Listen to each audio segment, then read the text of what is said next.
hockey in Quebec was bigger than the church, and Rocket Richard was bigger than the Pope. The year is 1955. 16 Tons by Tennessee Ernie Ford is rising in the charts. A song about hard labor that could epitomize the star of today's video. The Montreal Canadiens are gearing up for another playoff run, and the entire city of Montreal is on the edge of losing its mind. Let's talk about it. The Canadiens win the Stanley Cup! Let's see Welcome to Habstalgia, a series where we rewind through the glorious, ridiculous, and sometimes riotous history of the Montreal Canadiens. I'm your host, Whiskeylung, and today we're going back to the moment when hockey became a revolution. Literally. Or when the smoke bomb went off, didn't that tell you they had a riot, they had everything? I don't know if Rocket knew or not, he had the people in his palm. Maurice Rocket Richard was not just your average NHL superstar. He was a symbol of pride for French-speaking peoples in Quebec in the 1940s, 50s, right up until 1960 when he retired. The Rocket added another tally in Game 6 as the Canadiens defeated the Bruins to earn the franchise its third of 5 consecutive Stanley Cup. He scored like a machine, he threw fists like a heavyweight, and he was very respected by his peers. There was fire in his eyes every time he got the puck. You knew that no one was going to get the puck off.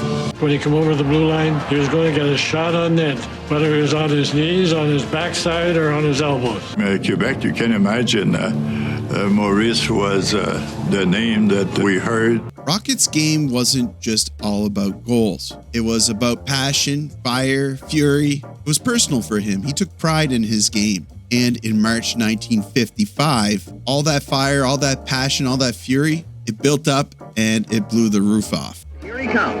The Rocket follows fireworks and fisticuffs like a kid follows a brass band. They've broken every window in the front of the Forum. Somebody fired a bullet through one of the windows. But you see king-size riots like this only once in a lifetime. March 13th, 1955. In a game versus the Bruins, Rocket got caught in the face with a high stick. But not just that, his face was cut open. It required 5 stitches to close the cut that resulted from the high stick. The writer from the Montreal Herald, Vince Lunny, said Richard's face resembled a smashed tomato.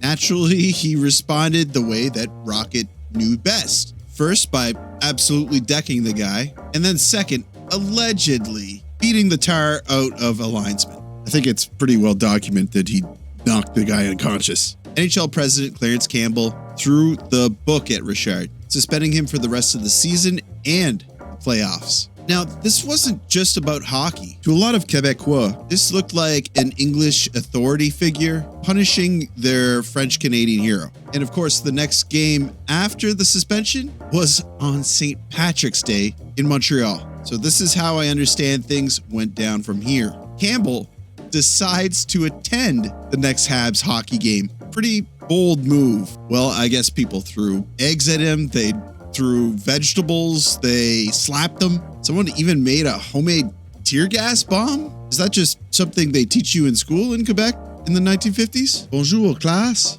Aujourd'hui, nous allons apprendre à fabriquer des explosifs.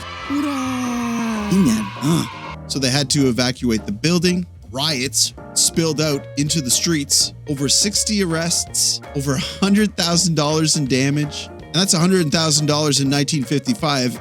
Adjusted for inflation, that would be about $1,199,496.27. Maybe that's why, George Peros takes such great pains in deciding what's a suspension, what's not a suspension. But I think it's one thing to, light St. Catherine's on fire, and another thing to think, if Sam Bennett was suspended for elbowing a goaltender in the head, what would happen in Florida? Nothing, right? Ultimately, the Richard Riot wasn't just about hockey. It was a passionate response from a passionate fan base, a symbol of French-Canadian frustration, and now looking back, a moment where a hockey player became a cultural flashpoint. Rhubarbs on ice, they're old stuff. But you see king-size riots like this only once in a lifetime. The game is over. The Canadiens win two. The Montreal fans who may be used to the Rockets' clutch performances are far from tired of them. Rocket Richard didn't want to be some sort of a political symbol, but sometimes history and hockey has other plans. Do you have any other interesting insights about the Richard Riots? Let me know in the comments. Looking back now, was the suspension warranted, or is it difficult to judge because it was a different time? I'll tell you one thing, if our Bergerac guy clocked a linesman in the face twice intentionally, I don't think he'd be playing in North America. As he goes after our Bergerac guy.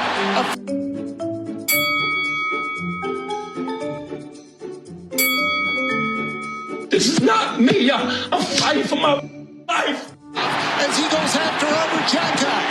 Official. Thanks for watching this first episode of Habstalgia. Hit the like button, subscribe if you're not already a subscriber, and as always, I will see you down in the comments.